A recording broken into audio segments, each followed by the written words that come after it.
Bueno, bienvenidos otra vez. Vamos a empezar rápidamente para aprovechar el tiempo. No voy a poner ahorita ninguna pantalla, sino que quiero un poquito, pues eso, lo que les dije anteriormente. La primera pregunta sería, estas tres lecturas que tuvimos o estas tres citas que tuvimos, la de Génesis, la de Reyes y la de hoy, pues, o Samuel, ¿verdad? Samuel y Reyes, Génesis y la de hoy.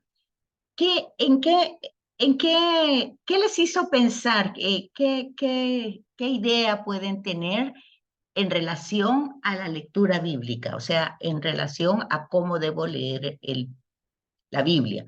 ¿Qué me aportó o qué me evidenció o qué pensé? A ver, si me pueden compartir.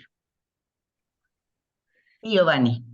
Bueno, en mi caso, una lectura más entendida, porque una lectura sin interpretación, sin el apoyo de las citas, hace difícil entender que todo está dado en un contexto histórico, político, humano, pero detrás de ello hay una verdad revelada que gira en torno a la interpretación de esa alianza que Dios hace con su pueblo.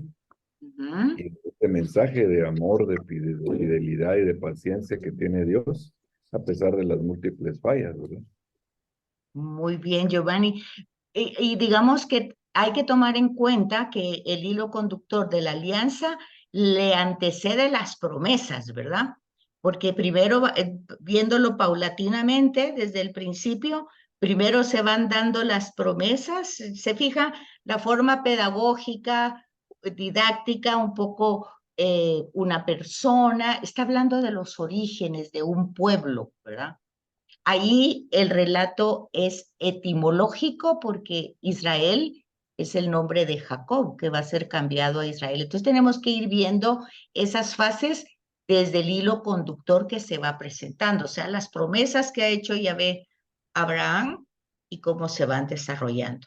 Entonces, hay una cosa importante cuando leo cualquier texto. ¿Cuál sería ese punto importantísimo al leer cualquier texto? Incluso estoy hablando los de la misa, ¿verdad? ¿Cuál sería la cosa importantísima? Tener fe. Bueno, eso creerle, ¿verdad? Obviamente es pensar de que eso es cierto, lo que está pasando, no cierto en el sentido histórico que los hechos se dieron tal cual los está narrando, porque no es esa la historia que habla. Tampoco en el sentido científico, porque tampoco es la manera. Eh, pero sí hay una realidad histórica, pero ¿qué es lo que debo de creer? Entonces, si no es exactamente la historia, si las genealogías yo ya vi que son como puentes, que son enlaces, si ya vi que los géneros literarios son muchos los que entran en juego, ¿cuál es la verdad teológica que tengo que encontrar y que va a ser el hilo conductor de todo, que es lo que debo creer? La salvación. Eso, que desde el principio, el tema es historia de la salvación. Es decir, como que humanamente yo dijera en forma humana que Dios se ha tomado la tarea de salvar a la humanidad y que a la humanidad, no a unos, a la humanidad entera. Y entonces es un proyecto, es un plan de salvación. Ese sería el tema. Bueno, entonces, ¿por por qué necesito yo todo esto del Antiguo Testamento? ¿Por qué necesidad hay de estudiar todo esto? ¿Cuál sería la necesidad? Obviamente no es intelectual. ¿Cuál sería la necesidad? Sí, Miguel. Bueno, yo veo dos situaciones, dos necesidades. La primera es que leyendo el Pentateuco y los demás libros, entendemos la fidelidad de Dios con su pueblo. Y la segunda sería para entender la venida de Jesús. Muy bien. Para entender, entonces, digamos algo que le cuesta mucho a las personas entender por qué Jesús muere de la manera que muere. ¿Por qué? Si estoy leyendo todo el Pentateuco y todos los libros históricos y estoy viendo el tema de la alianza, que es el tema clave, y anterior de la alianza, la promesa, y voy descubriendo todas estas esencias de Dios como manifestaciones, la fidelidad, el amor, la ternura, la misericordia, la paciencia, que no son atributos de Dios, son Dios, porque la sabiduría es Dios, la misericordia, Dios es, ¿verdad? Entonces, no tiene atributos, entonces, sino que es. Y entonces, ¿cómo entendería yo entonces la pasión, muerte de Jesús? ¿Cómo podría entender yo eso? A ver, ¿quién me Es como tiene la ahí? conclusión de Entonces, su promesa, ¿Cómo? como la conclusión de su promesa de salvarnos a todos, Y, porque prácticamente ahí concluye todo el anuncio del Antiguo Testamento, salvarnos. bueno, no concluye ahí, bueno, ahí comienza. concluye con cada uno de nosotros. Ahí no hay una conclusión, igual que la creación no se quedó en los 7 días del Génesis, eso sigue desarrollándose en la historia. Entonces, porque, ¿qué Ay, manda? disculpe, tal vez porque con Jesús se hace una nueva alianza también, porque con Ah, Jesús ya se abren las puertas del cielo, cosa que antes no iban al cielo. ok, ok. ¿Y por qué dice usted eso que antes no iban al cielo y con Jesús se abren las puertas del cielo? ¿Dónde me Eh, fundamentaría usted eso en el texto bíblico? Cuando Jesús baja a los infiernos, Es que eso no está en la Biblia. no, No. ah, sí. Oiga, que estamos hablando de Sagrada Escritura. Ok, hay una parte del diluvio que dice que las compuertas del cielo, pero fíjense bien otra vez, hay que entrar en el contexto histórico. Cuando entramos en el contexto histórico y cultural, hay que darse cuenta de la comprensión de la humanidad, de cómo comprendían ellos el cielo, cómo comprendían ellos el cielo. Entonces, si nosotros vemos Génesis 1 y vemos que hay la creación de las aguas y la separación de las aguas, hay aguas superiores y aguas inferiores. Y en esas aguas superiores hay una compuerta que se cierra. En el diluvio las compuertas se abren. Oigan, es una comprensión, es un contexto de una época, de cómo se entiende, cómo entienden el cielo. El cielo lo comprenden como creación, obviamente, de Dios, pero como un espacio cerrado donde está Dios. Es una comprensión que hoy no la tenemos así, o sí la Lick, una tenemos, consulta ¿sí? de lo que dijo la compañera ahí. Creo que ella se refería al credo, o a la parte del credo de los apóstoles, no el que se dice el domingo, sino que el otro que se estudia en la catequesis. Sí, yo sé que a eso Dice, se refiere ella, pero eso no está ajá, en la Biblia. sí, Eso, pues, eso ¿de dónde salió? Eso salió del concilio de... Ay, es que vean, ustedes están llevando historia de la iglesia.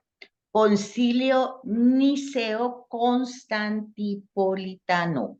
Entonces, ahí salen los dogmas, pero del los año 300 y algo. 325 y Mm. 400 algo el de Constantinopla. Entonces, pero esa verdad es una verdad, es un dogma que tiene que ver con la cristología, cómo entender a Cristo, Dios y hombre verdadero.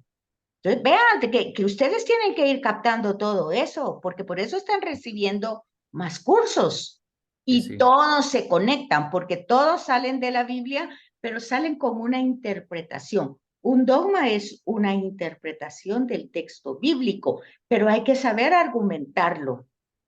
Hay que saber argumentarlo porque no puede confundir usted el texto con luego el magisterio y la tradición. Es cierto, hay una conexión porque el texto bíblico es interpretado por la tradición que la transmite, o sea, la tradición transmite el texto bíblico, lo transmite oralmente y después por escrito, y luego el magisterio que lo interpreta. Esa es la conexión que tenemos los católicos. Por eso los católicos no tenemos solo la Biblia. Tenemos la Biblia, tenemos el catecismo y tenemos Vaticano II como el documento más cercano de renovación eclesiástica. Y las cartas encíclicas de cada uno de los papas después de Vaticano II. Todo eso es magisterio de la Iglesia. Y eso, Pero cuando, ¿sí? sí, cuando, digamos, ya Jesucristo está en la cruz, dice, todo está consumado. ¿A qué se está refiriendo entonces? Al proyecto de Dios. Ya hizo, es que esa era la otra pregunta. Si la alianza, la nueva alianza, estamos hablando de lo mismo que estamos hablando desde Éxodo y desde Ajá. Génesis, la alianza, el tema de la alianza. Entonces, la alianza es consumada, llegó a su máxima expresión por Jesús. O sea, aquí hay un tema teológico importantísimo. El proyecto del Padre, o sea, de Yahvé, es el mismo proyecto de Jesús, es el mismo. No es que el Hijo esté sometido al proyecto del Padre, eso somos nosotros. Nosotros nos sometemos al proyecto, pero Jesús se identifica con el proyecto. O sea que el proyecto de Jesús es el proyecto del Padre, el proyecto del Padre es el proyecto de Jesús. Entonces, lo mismo que quiso el Padre desde el principio, Jesús lo lleva a su máxima, a su culmen de expresión, pues dando. El Padre ha dado todo desde el principio, ha dado la vida, ha dado la creación, ha dado todo lo ha dado. Todo ha dado su palabra, ha dado sus promesas, ha dado una alianza, ha dado un pueblo, todo ha surgido del Padre. Y toda su sangre. Eso ya es Jesús, da también la vida, pero ya la vida humana, ya da la vida con ese mismo proyecto de salvación. Entonces fíjense cómo tiene que conectarse, por ejemplo, la salida de Egipto, que es la Pascua, donde van a salir para hacer una alianza y hacerse un pueblo, y ese pueblo para ser salvado de la esclavitud y de todo lo que le oprimía.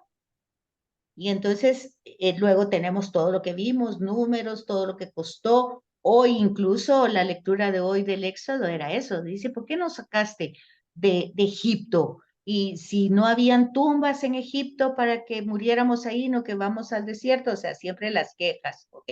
Pero vamos viendo todo el proceso, esa paciencia de Dios, esa relación de Dios que va teniendo con el pueblo.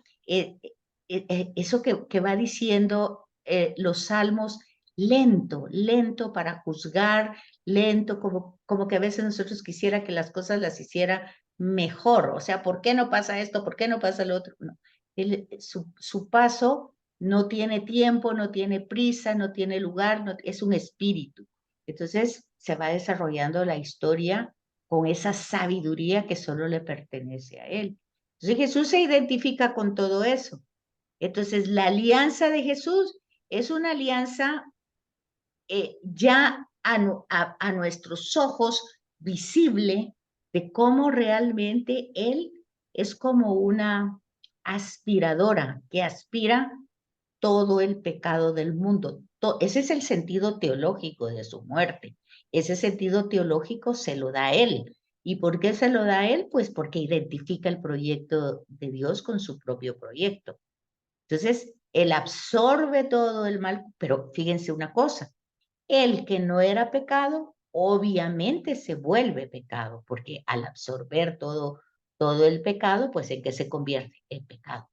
Al que no era pecado, Dios lo hizo pecado, dice así. Pero no, o sea, eso hay que entenderlo, pues, porque no es que Dios lo haya hecho. O por ejemplo, van a encontrar ustedes en el texto, y Dios que perdonó a Isaac, no perdonó a su propio. Esa es una forma de hablar que hay que entenderla, porque no es que se trata ni que lo está castigando, ni que no lo perdonó, ni que él exigiera que fuera ese el proceso de la redención. Es decir, ahí también hay que entrar en un contexto de la época, porque es la época romana, muere en una cruz porque era la forma de justicia romana, porque la forma de justicia judía era lapidado, apedreado. Ustedes en el relato ven que los judíos no quieren hacer eso y lo pasan a Roma para que lo haga Roma. Y dicen en el texto, nosotros no podemos matar a nadie, bueno, pero lo están haciendo de otra manera. Entonces todo eso lo tenemos que ir comprendiendo como un valor cuando se dice, por ejemplo, que hay que agradecer, hay que ser agradecidos y dar gracias a Dios, pues básicamente es eso, dar gracias a Dios por la creación en la que nosotros formamos parte de esa creación, porque por eso estamos vivos, porque nos crearon, porque nos han dado la vida, porque nos han dado la salud, porque nos ha dado las capacidades para trabajar, para darnos a entender, porque nos ha dado la capacidad, aunque sea en pequeño, de creerle. Ese también es un don. ¿Y cómo? Por ahí entra entonces por el tema de la encarnación y redención, que hay que agradecerlo también. Si uno lo entiende, lo agradece todos los días. Porque si no, ¿cómo? No es por méritos personales.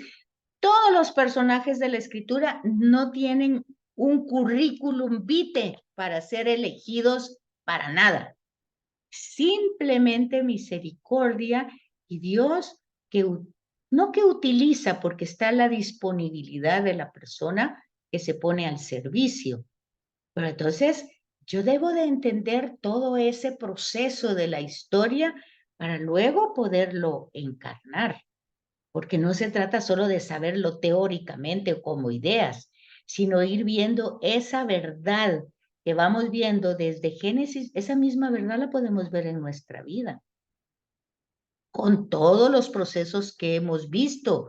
Vimos, por ejemplo, el tema de Abraham, que sale con su padre, que salen en momentos de angustia, de dolor, buscando una situación mejor. Luego el padre muere, se queda Abraham en una situación devastada como jefe del grupo, y ahí sale Dios al encuentro.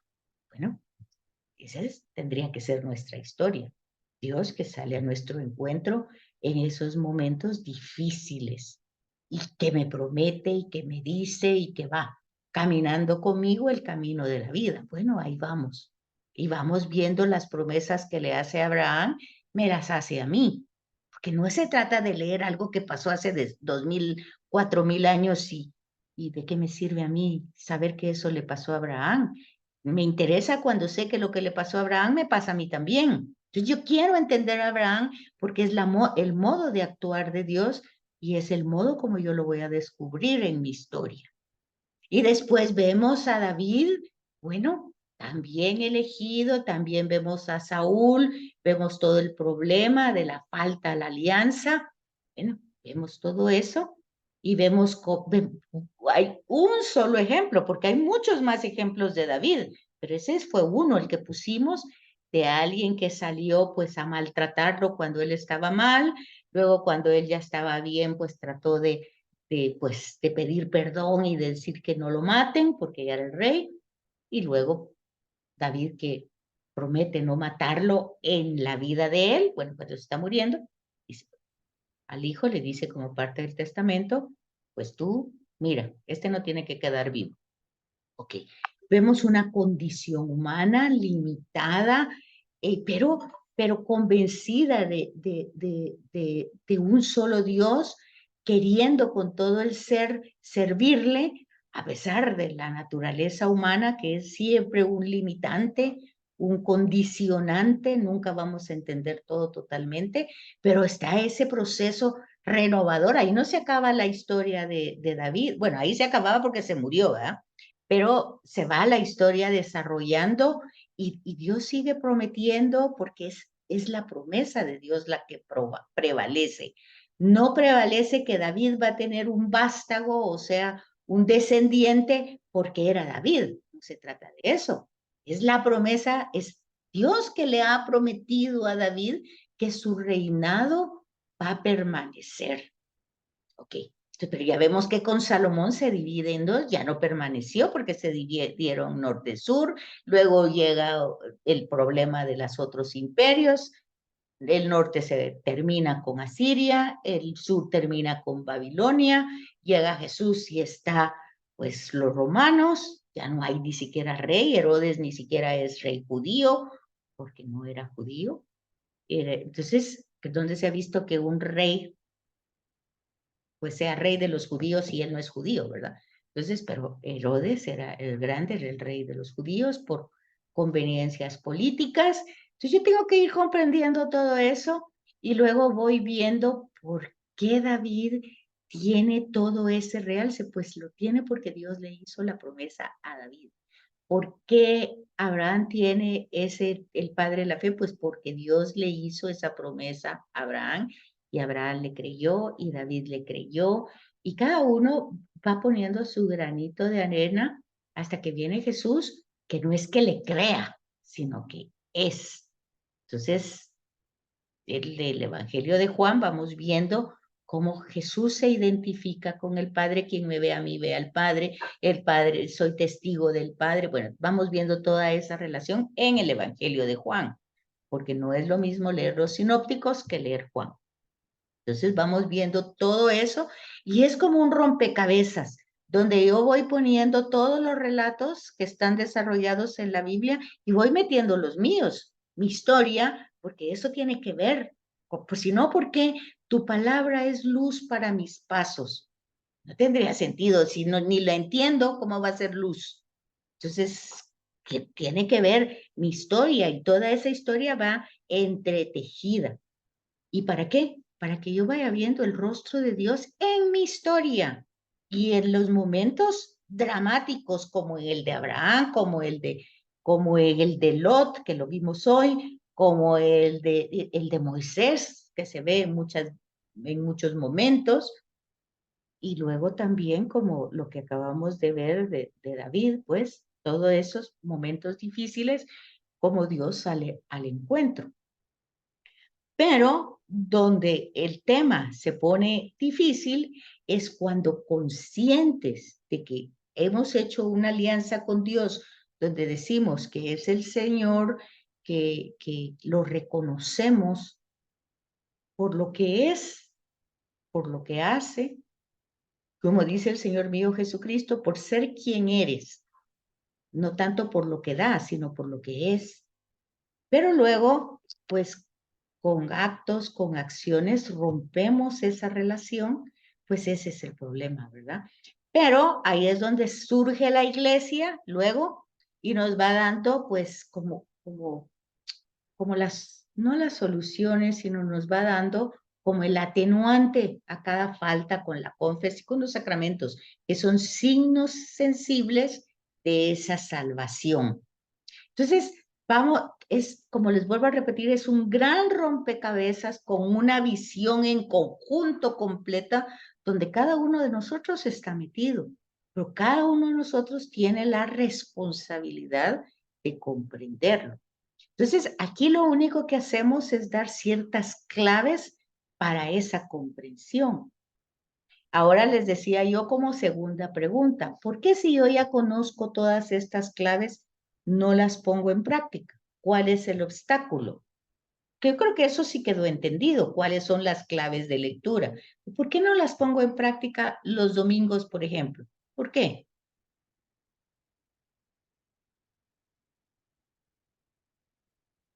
¿Cuál sería cuál sería ahí la justificación? ¿Por qué no lo hago?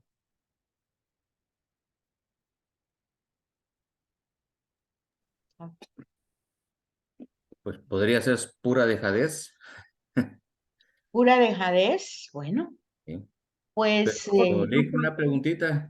sí, Vamos, si uno quisiera como prepararse para las lecturas dominicales, por decirle, porque a diario, pues, es muy complicado para uno que tiene horarios así bien fuertes de trabajo, porque yo algunas veces lo que usted habla a esta hora nos comunica y todo, yo la he escuchado trabajando.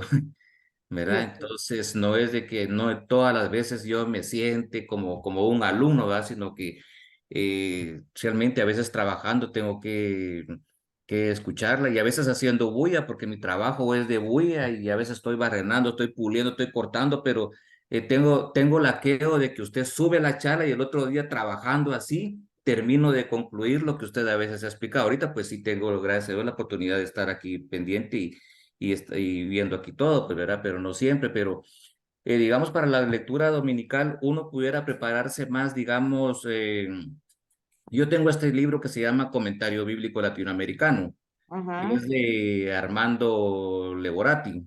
ajá. Si yo leo las lecturas de ese día domingo y leo todo lo que dice aquí, eso me prepara más para lo que voy a escuchar. Sí, va, digamos primero la primera respuesta, ¿verdad? No tenemos tiempo. Ok, ese es porque tenemos trabajo, porque estamos muy ocupados. Eso es una verdad para todo el mundo, para todo el mundo. Todo el mundo está ocupado, todo el mundo, yo sé eso, ¿verdad? De que muchos están en su trabajo y no pueden escuchar la clase y por eso la grabo. Yo sé eso perfectamente. Entonces, pero el tiempo se hace. Y eso ustedes lo pueden verificar cuando a ustedes les importa algo, como si a alguien le gusta el fútbol y quiere ver un partido, hace el tiempo, no me diga que no. O si quiere, el tiempo se hace. Yo sé que el tiempo se hace. Bueno, y todos sabemos eso. Sí, querer es poder. Entonces, el problema aquí de fondo, no de forma, nadie tiene tiempo de sobra, eso está claro. Pero el problema de fondo, fíjense cuál es el problema de fondo, es serio. Es hasta qué punto es vital esa realidad de Dios, es vital, vital. O sea, porque sí, yo puedo tener como, sí, yo creo, muchas cosas humanas que las tenemos, pero esa vitalidad, ese motor, esa pasión, esa realidad de que Dios es lo más importante en la vida y que no, y si existe, no puede haber algo más importante que Él. Ese como ingrediente como que nos falta en nuestro contexto actual.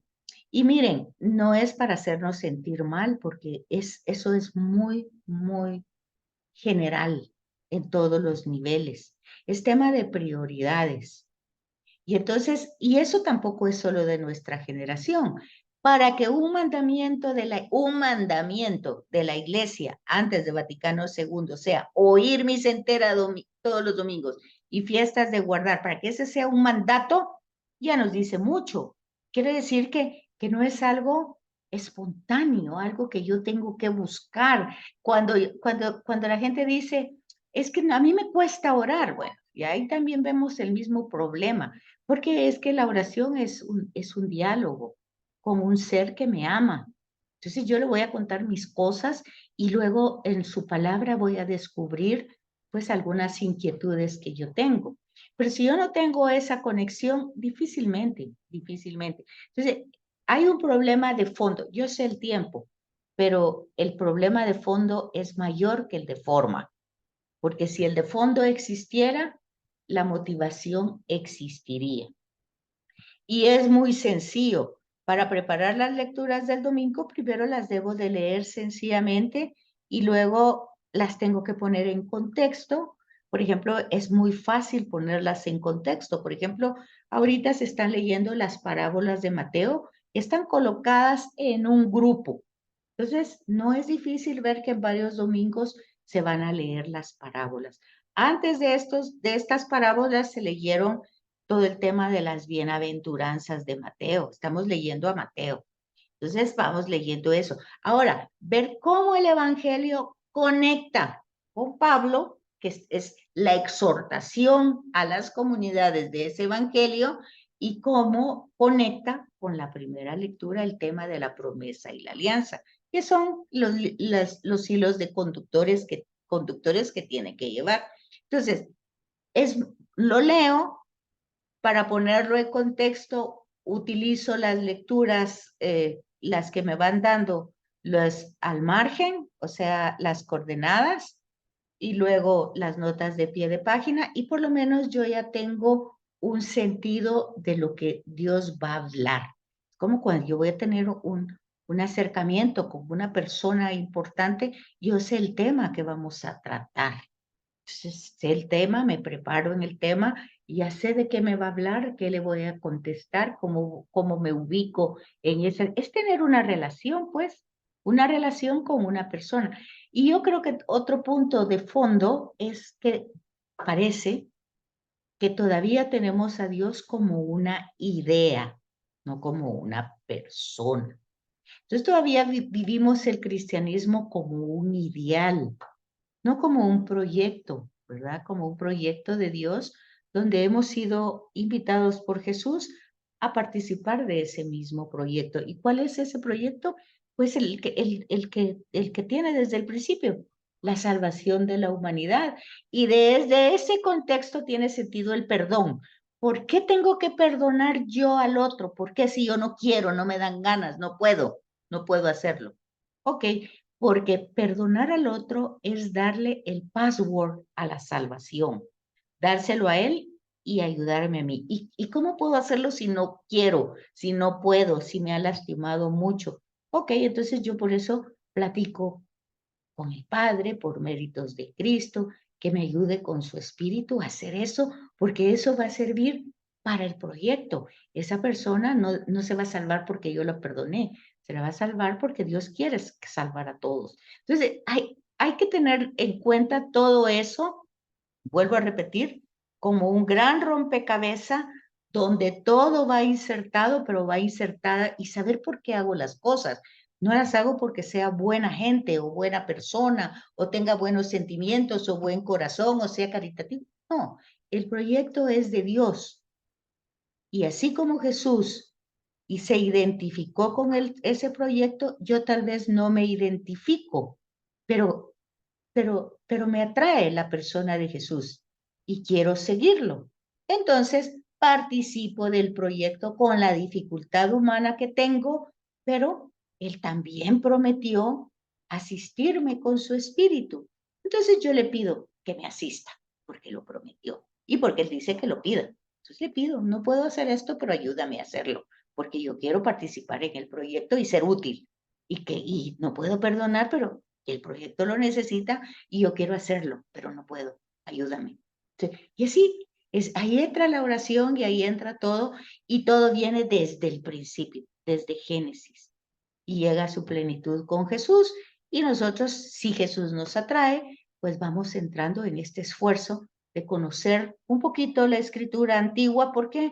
Porque Jesús era judío. Yo tenía esa práctica, tenía esa raza, tenía esas costumbres, esa cultura, practicaba las fiestas judías. Yo tengo que saber cómo eran esas fiestas judías, por qué salieron, cómo se dieron. Bueno, ahí voy entrando en el Antiguo Testamento. Eso, pues si yo quiero conocer las fiestas judías, ¿dónde las puedo conocer? En el Evangelio de Juan. Ahí están todas las fiestas judías que Jesús encarnó, y que para el cristiano ya no existen las fiestas judías, sino existen las fiestas que Jesús encarnó.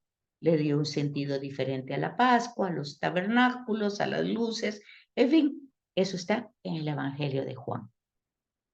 Así es que ha sido un gusto trabajar con ustedes este trimestre y yo espero que les haya servido algo. No sé si vamos a seguir pues yo en algún curso con ustedes, pero si no, espero que les haya servido pues estas ideas, porque estas sí son ideas, pero que pueden facilitar el estudio o la práctica, mejor dicho, de su cristianismo en el conocimiento de la Escritura. Así es que ya no da para más, ya nos quedan, bueno, nos quedan 4 minutitos todavía por si alguien quiere alguna duda, pregunta o algo. Los trabajos, ya saben ustedes, el calendario está ahí puesto hasta el 31. Los que ya no pudieron pasar trabajos por las razones que sean, me las pueden mandar al WhatsApp. Y bueno, hoy he tenido, vamos a ver, ¿a cuánta gente he tenido hoy? A 9, 8. Entonces, fíjense que ese es un tema también importante porque creo que en listado hay como 22, pero no todo el mundo me aparece ni me ha aparecido cuando Américo creo que es el que pide el listado de cada día, pues hay eso, 9, 10, 11, nunca están los 22. Así es que no sé si tienen alguna duda, pregunta. Pues de mi parte solo agradecerle, licenciada Betsaida, por todas las clases, por sus explicaciones y por la paciencia. Muchas gracias. No, no tienen nada que agradecer, al contrario, pues un poquito, pues entrar a su escritura, a su Biblia. Me estaban pidiendo el libro que yo utilizo, este forma parte de una colección. ¿Se acuerdan que anteriormente habíamos dicho que se le podía sacar fotocopia, pero resultaba muy caro? Entonces, es una colección de todo lo, pues de comentarios, pero más que todo más que comentarios, tiene toda la explicación histórica, literaria de todo eso que hemos trabajado en todos los libros. Entonces tiene del Antiguo Testamento y del Nuevo Testamento. Se puede comprar en línea, creo que es más barato, pero es comprado, no está para bajarlo. La, la, la editorial es Pelícano Palabra y son varios biblistas los que entran en estos comentarios. Entonces, esto es más o menos, este es el Pentateuco, hay una introducción que fue la que utilizamos para el trimestre anterior y ahí va siguiendo con todos los libros demás, lleva profetas, lleva sabiduría, bueno, en fin, es una colección.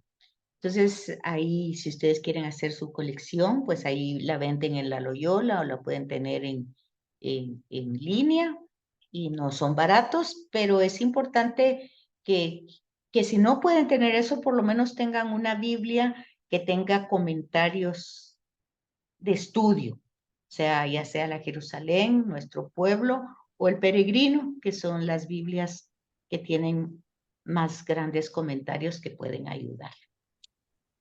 Así es, Licenciada, ¿puede dar el nombre del autor del libro? fíjense que son varios, porque no son comentarios. Este dice Miguel Ángel Tabet. Miguel Ángel Tabet, pero es este. Pero son varios. Este dice solo él aquí, pero adentro tiene a varios otros autores. Entonces, pero como les digo, es una colección. La colección es Pelícano y la palabra, Pelícano Palabra. ¿Y qué otra cosa? Dice que son manuales, sí, Pelícano, y son manuales de comentarios bíblicos. Bueno, eso es un poquito, pero yo les sugiero más que tengan una buena Biblia con comentarios de estudio. Yo creo que con eso es suficiente. Así es que ahora sí ya solo queda un minutito, ya se va a cortar. Así es que buena suerte y que descansen bien en sus 2 semanas. Las clases empiezan el 14 de agosto. Ahorita te llamo. Bueno. Gracias. Muy bien, a la orden. Muchísimas gracias, licenciada.